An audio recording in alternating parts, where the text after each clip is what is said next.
All right, now this is what you call the embodiment of creativity. My name is Cysion the Slickest, aka Dr. Cysion. What I'm here to tell you is you are creative. The reason why you are creative is because you are a force.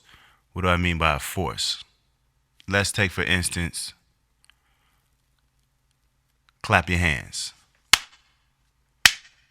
You hear that? What is that? A sound. Of course. And it's caused by force that you create by intentionally clapping your hands. What I mean by that and how it relates to creativity is the ability to create a force through your decisive and intentional actions. What that means is everybody has creative force within them. Some people say, well, I'm not creative in this way, I'm not creative in that way. Well, it all depends on what you choose to be creative at. Now, don't get me wrong. We all have our own special talents. Some may be good at this and others may be good at that.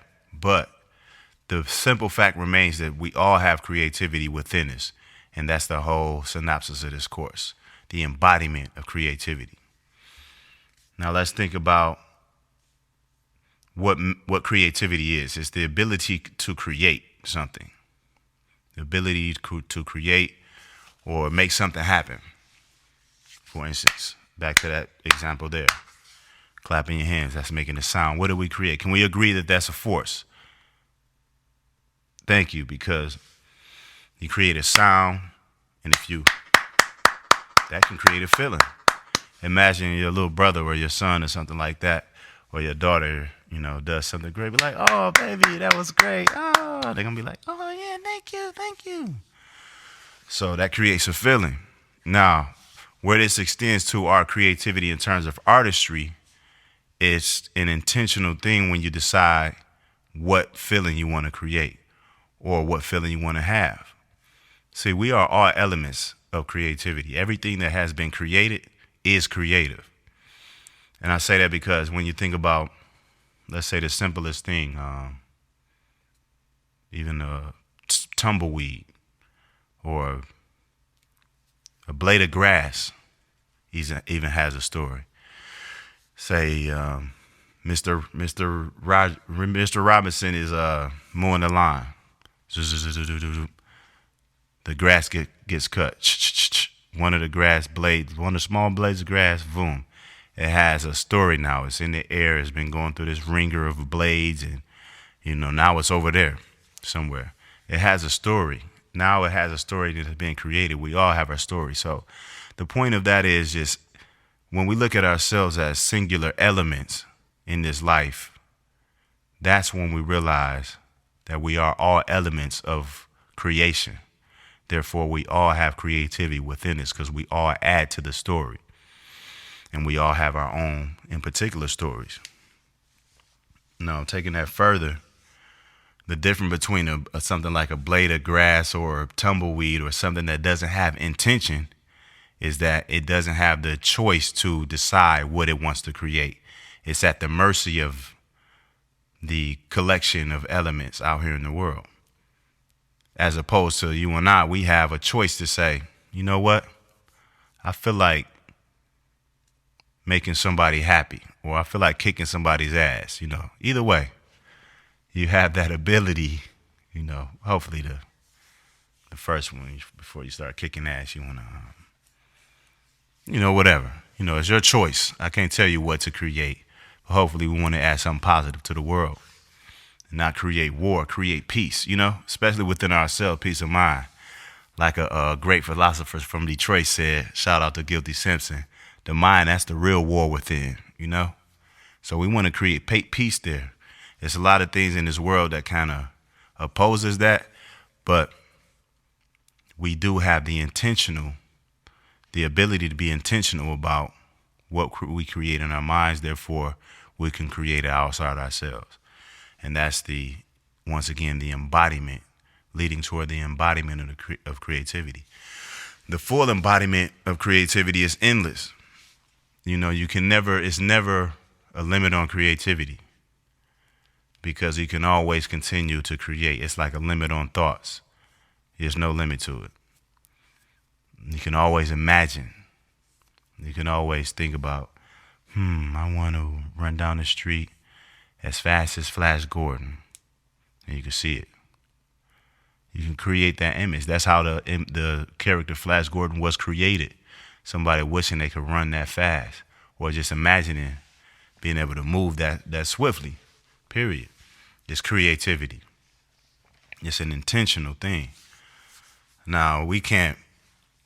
Usain Bolt might be the fastest man in the world, and if he hadn't thought about being that fast and creating that with his exercise and workouts and desire, that wouldn't happen. He intentionally decided he wanted to train that way.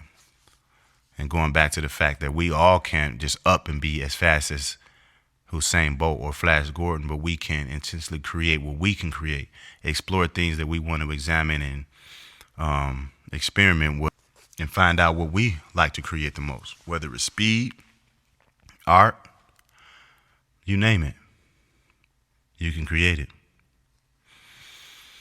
So that leads us to being intentional about the things that we create. Being intentional is, once again, the choice that you have to say, excuse me, the choice that you have to say, I want to do this. I want to feel like this. Then you can ask yourself, how do I feel like feeling? How do I feel like feeling? That's tapping your own intentionality. How do I feel like feeling? And furthermore, how do you want people around you to feel? That's intention. That's the ability to say, you know what? I'm going to make a choice. I'm going to be peaceful today, or I'm going to really come through with confidence today. I want to feel like a boss, flat out, and I want to carry through with the things I want to complete. I just want to feel, boom, intentional and complete my things. We have the ability to carry those things forward. And it starts in the mind. It starts with intention, what we intend to do. So that's creative. That's being creative. This is the beginning of realizing that we, as elements, singular elements in a world that was created, we are all creative. Now, the difference between something like, a piece of something that doesn't have intention, like the examples before, tumbleweed or a piece of fruit, that doesn't have the intention. But it's a little bit different, because even when you think about a piece of fruit, its intention is built in. It knows all it has to do is be. When you plant a seed, it doesn't battle with itself on what it's going to do. The intention is already laid within it by another creator. First, it starts with the creative spirit of seeds and growing, and then the planter decide, I want to plant these right here. And then you get people who start to, make different, different types of plants and food and things like that. Just creation, it's a lot of different variables. We won't go too far into that right now, but the key is understanding that we all are creative forces in this world. That's the bottom line. Now, once again, I want to go back to the phrase of how do you feel like feeling? Now, I want to feel strong. Boom. Now you're feeling like, okay, what do I have to do? Your mind automatically go, what do I need to do to feel stronger than I feel, or feel stronger, or stand up for myself, or do the things that I want to feel when I say I feel strong? I want to feel strong. You carrying forward with that intention. How you feel like feeling. Ask yourself how you feel like feeling. And then it carries forward. How do you want to make other people feel?